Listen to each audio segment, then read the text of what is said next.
Nous avons plus besoin de l'Afrique que l'Afrique a besoin de nous. Je le répète, nous avons plus besoin de l'Afrique que l'Afrique a besoin de nous. Et c'est que l'Afrique est un continent en pleine mutation, qu'il dispose de grandes richesses dans tous les sens du terme et qu'il a un potentiel de croissance très important. Dans cette lutte, il apparaît évidemment que la France doit se doter d'une nouvelle stratégie africaine.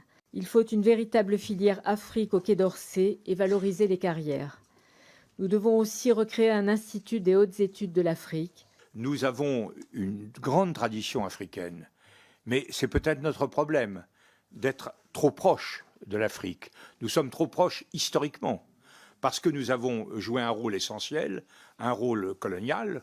Ce qui se passe en Afrique est évidemment directement à nos portes. Et donc, nous ne pouvons, nous Français et nous Européens, nous ne pouvons absolument pas nous désintéresser de cette affaire. Nous essayons de passer d'une phase historique très longue de domination à une phase historique très difficile à faire émerger de bienveillance et de coopération, que ce rapport sera le point de départ d'une réflexion en continu sur nos relations avec l'Afrique, car c'est vraiment au cœur de notre vocation que de tenter d'éclairer des voies nouvelles dans la relation entre la France et l'Afrique. Depuis que je me tape en chaîne les rapports de l'AFD, l'Agence France de Développement, en dehors de toutes les indignations et de toute la colère que je ressens, il y a quelque chose qui marque mon esprit. C'est le fait que dans ces réunions, absolument tous les partis politiques sont présents. Et tous ces partis politiques œuvrent pour la France, œuvrent pour maintenir l'hégémonie de la France en Afrique. Certains sont juste moins doux dans leurs formulations et dans leurs actions. Sinon, tous ont le même objectif. Que ce soit la gauche, le centre ou la droite, tous ont intérêt à ce que l'Afrique reste sous bonne garde française. Un forum Europe-Afrique qui facilite les passerelles et nous avons plus de 5000 étudiants qui viennent chaque année africains étudier dans nos universités. Vous l'avez compris, nous avons compris l'enjeu de l'Afrique et nous avons plus besoin de l'Afrique que l'Afrique a besoin de nous. Je le répète, nous avons plus besoin de l'Afrique que l'Afrique a besoin de nous et c'est pour cela que cela marche. Et on ne peut pas reprocher à une personne de défendre ses intérêts, c'est à nous de défendre les nôtres. Comme je le disais, tu ne peux pas demander à un agresseur d'arrêter de t'agresser et de bonne foi il le fera. Non, c'est parce que tu sais te défendre qu'il arrête de t'agresser. Et vous avez entendu ce que ce député a dit. Ils ont besoin de l'Afrique, pas l'inverse. C'est pour ça qu'ils multiplient les réunions et les assises dans leurs assemblées nationales pour trouver des solutions à cette baisse flagrante et drastique de la puissance française en Afrique. Et c'est pour ça que de notre côté, plus que jamais, on doit s'informer, on doit informer l'opinion publique de ce qui se trame, de comment est-ce qu'ils s'y prennent en Afrique. Ils utilisent toujours les discours paternalistes et méprisants habituels, hein. Ne vous inquiétez pas, ça ne change absolument pas. Même quand ils disent qu'ils ne vont plus le faire ou qu'ils ne doivent plus le faire pour les besoins du partenariat, pour les besoins de l'enfumage, les gars continuent. Vous avez tout à fait raison, nous avons mis 140 ans à lasser les Africains. Les Chinois font beaucoup plus vite. Voilà. Monsieur Lecoq. On est bien d'accord qu'une personne qui te montre qu'elle ne te méprise pas, déjà quand vous êtes ensemble, te parle poliment, mais dès que tu tournes le dos, te méprise, te crache dessus, crache sur ton nom. On est bien d'accord, tout le monde serait d'accord qu'on ne peut pas être ami avec une personne comme ça. En plus, si on apprend que c'est comme ça que cette personne se comporte envers nous. C'est la même chose ici. Ouais, ils se moquent. C'est très drôle l'esclavage des peuples qu'ils ont fait pour les forcer à exploiter leur propre sol pour les enrichir. On a pris 150 ans, la Chine ira plus vite. Très très drôle. On verra qui rira le dernier. Je note chaque détail parce que chaque détail compte. Avant qu'on ne continue, sachez que vous pouvez souscrire à la chaîne pour moins de 3 € par mois. Aussi, pour ceux qui veulent se lancer sur YouTube, nous avons une formation très explicative des méthodes les plus efficaces. D'ailleurs, j'ai créé une nouvelle chaîne YouTube appelée Le Jeune Initié où on parle de spiritualité. Tous les liens sont en description. Merci de participer à la croissance en mettant un like à cette vidéo. Revenons au sujet.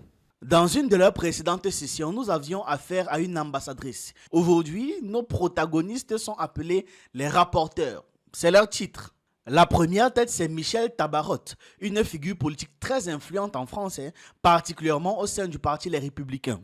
Et depuis 2022 maintenant, elle est vice-présidente du groupe Les Républicains à l'Assemblée nationale, une position qui souligne son importance au sein du parti et son influence. L'autre tête d'affiche, c'est Bruno Fuchs. À une lettre près, il était une mauvaise blague de ses parents. De base, c'est un journaliste à TF1, puis il est devenu un homme politique français et membre du mouvement démocrate. Maintenant, ces deux que je viens de vous présenter vont nous déblatérer un certain nombre de conneries, de mensonges, mais toujours saupoudrés de vérité. Voilà, c'est l'expression que j'ai cherchée. Parce qu'ils veulent nous embrouiller, c'est l'objectif. Littéralement, ces gars nous prennent pour des idiots. Ils partent du principe que si on empile des mensonges et qu'entre ces mensonges on classe des vérités, ce sera beaucoup plus difficile de démentir leurs mensonges, vu qu'il y aura un fond de vérité. En disant par exemple qu'ils financent la construction de routes en Afrique, ce qui est vrai factuellement. Ils refusent de dire que ces routes servent leurs entreprises. C'est par ces routes que les camions qui volent nos ressources passent pour arriver chez eux. Et ils omettent aussi de dire au passage que pour qu'on emprunte ces routes, nous on doit payer en tant qu'utilisateurs. Et l'argent qu'on paye là vont directement dans leur caisse. Retenez donc à chaque fois cette stratégie qu'ils emploient. Dire un mensonge saupoudré de vérité permet au mensonge d'être plus difficile à détecter. Donc, quand vous les écoutez, prenez vraiment ce temps-là de décortiquer leurs paroles pour extraire leurs véritables intentions. Passons maintenant au premier rapporteur.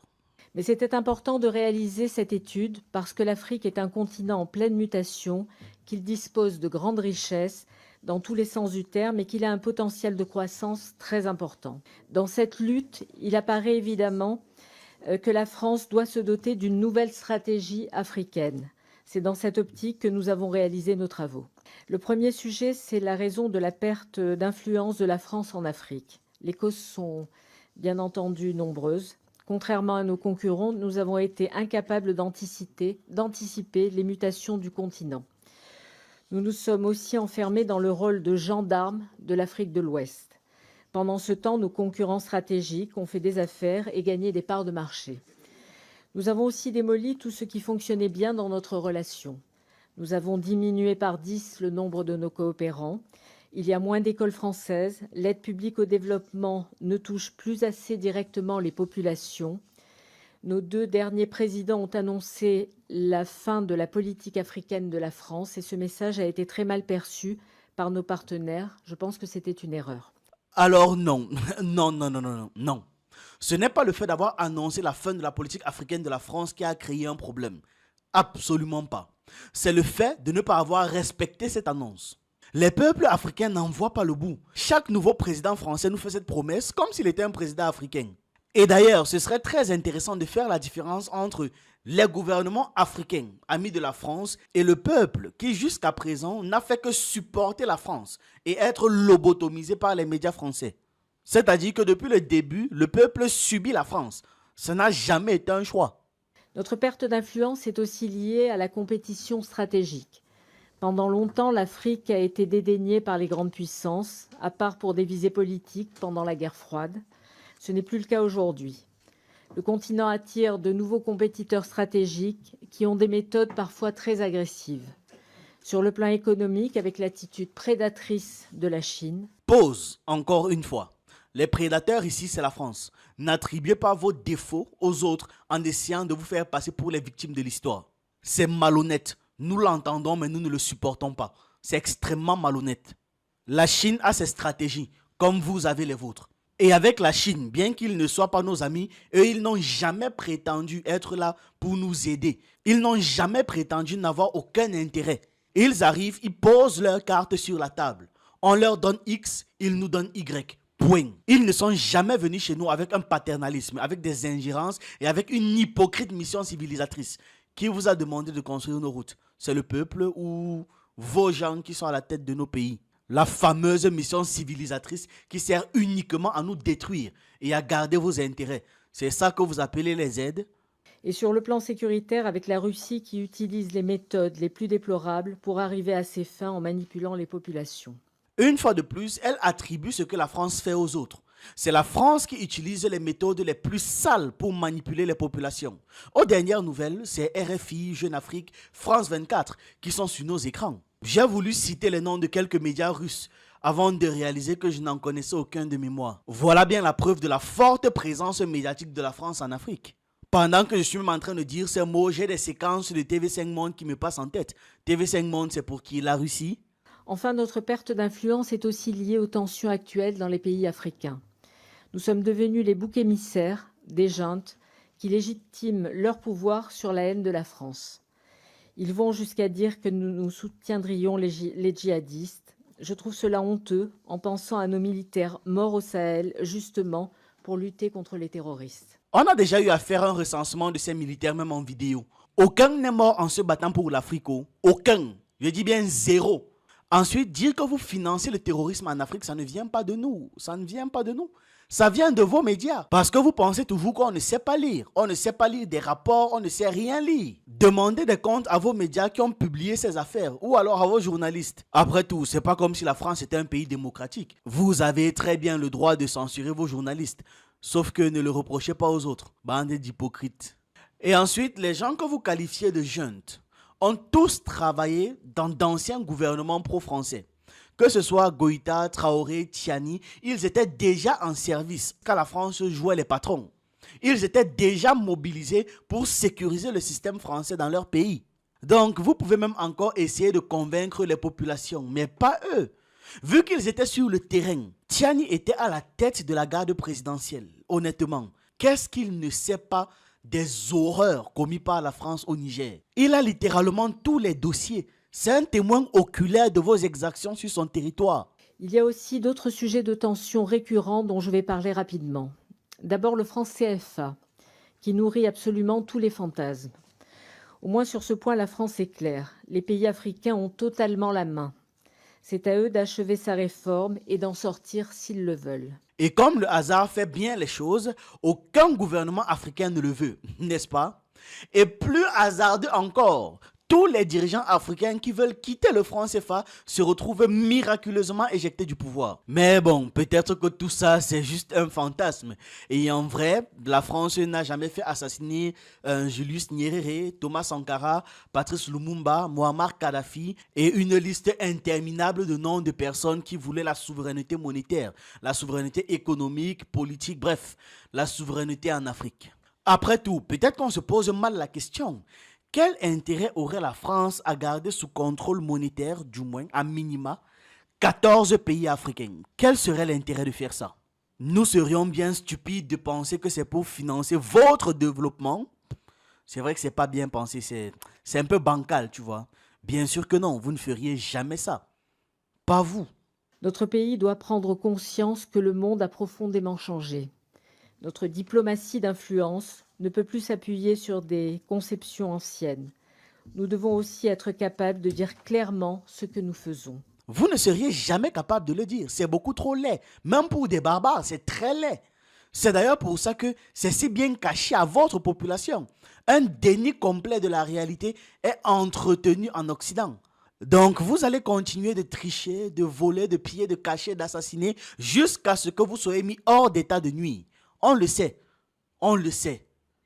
Pour mettre tout cela en œuvre, nous soutenons une réforme de l'AFD, dont nous proposons d'ailleurs de changer le nom en France Partenariat. Le gouvernement lui-même remplace le terme développement par la notion d'investissement solidaire et durable. Cela permettrait aussi de valoriser le nom France, bien plus fortement que le simple sigle AFD. Il faut une véritable filière Afrique au Quai d'Orsay et valoriser les carrières. Nous devons aussi recréer un institut des hautes études de l'Afrique. Nous pourrions également nous inspirer des États-Unis qui préparent pendant des mois leurs nouveaux diplomates avant de les envoyer dans un pays. Après le Mali et le Burkina Faso, nos soldats quittent désormais le Niger. Mais nous avons vu des pays où la présence française est voulue, comme en Côte d'Ivoire. La règle doit être simple. Soyons là où il y a un désir de France. Pour ça, il faut renforcer nos partenariats et il faut faire évoluer notre offre stratégique pour répondre aux besoins des pays africains. Vos besoins pour les pays africains ou les besoins des pays africains. Il y a une grande différence entre les deux et même comme dans la formulation, ça peut paraître similaire. Parce que les pays africains ont besoin que vous dégagiez. Mais vous avez besoin de rester. On voit déjà là qu'on ne peut pas s'entendre. À un moment, cette dame dit un truc qui m'a fait sursauter de rire. Elle dit sans sourciller que la France est victime de désinformation. Oui, elle le dit. Nos médias publics doivent s'y attacher un peu plus parce qu'ils sont l'un des socles de notre diplomatie d'influence. Ils doivent aussi participer plus fortement à lutter contre la désinformation dont nous sommes victimes. Nous soutenons enfin une communication plus directe qui pourrait être portée aussi par des relais d'influence locaux identifiés par la France. J'espère que nous aurons la possibilité de poursuivre l'ensemble de cette réflexion très importante et d'assurer dans le cadre de notre commission le suivi de ces préconisations qui dessinent les contours de ce qui pourrait être la stratégie africaine de la France. Quand vous aurez fini de les identifier, de les embaucher, vraiment passez-nous la liste. Nous aussi, on va les identifier comme ça, on va pouvoir les boycotter tous, sans exception. Voici ceux qui accusent la Russie de payer des gens pour faire de la propagande. Ce qu'ils sont en train de faire là, c'est quoi? C'est-à-dire que c'est exactement ce qu'elle vient d'expliquer qu'ils doivent appliquer. Objectif, identifier des gens en Afrique qui vont travailler à la propagande française en Afrique. Oui, mais ce sont les Russes. Les Russes ont fait ci, les Chinois ont fait ci, les Turcs ont fait ci, XY a fait ça. Quand les autres arrivent même de manière totalement native à convaincre les gens, non. Ils ont forcément été payés parce que les gens sont incapables de réfléchir. Paternalisme continuant. Passons au second protagoniste qui ne va pas faire mieux qu'elle. Excusez-moi de vous avoir spoilé, je me tape des heures de leur discours ennuyeux. Je fais en sorte de contracter leurs bêtises au mieux pour essayer de vous informer. Normal qu'à un moment donné, je craque. On n'a jamais été autant contesté en Afrique depuis la fin des indépendances. Il faut d'abord changer assez radicalement de logiciel et pour ça, il faut avoir un plan d'action. Ce n'est pas une ou deux mesures, mais comme Michel Tabor l'a montré, c'est un plan d'action complet sur toutes les dimensions de notre action. D'abord, on est très précurseur et on a des gros points d'avantage par rapport à nos concurrents russes, chinois, américains, turcs, sur les politiques de santé, sur la politique de défense de la biodiversité, sur la politique liée au climat. Nous avons mettons des moyens très importants sur le développement de l'entrepreneuriat, de l'éducation, de la formation, de la parité. Et sur ces plans-là, on apporte une contribution importante à la création de valeur et au processus de développement des pays africains. Depuis 2017, on a lancé des politiques ambitieuses sur la mémoire, sur la restitution des œuvres d'art, sur le franc CFA, qui aujourd'hui est à la main des pays africains qui ne prennent pas cette possibilité d'aller jusqu'au bout sur le franc CFA.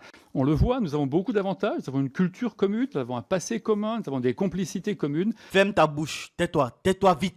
De quel développement il parle? Restituer les œuvres d'art. Ça dit, moi, ça me rappelle même la manière dont ces œuvres ont été volées et les motivations qui les poussent à remettre ça aujourd'hui. Ils font comme si c'est de leur propre volonté. Ce n'est pas la charité que de rendre les œuvres là. Oh, développement. Ferme ta bouche.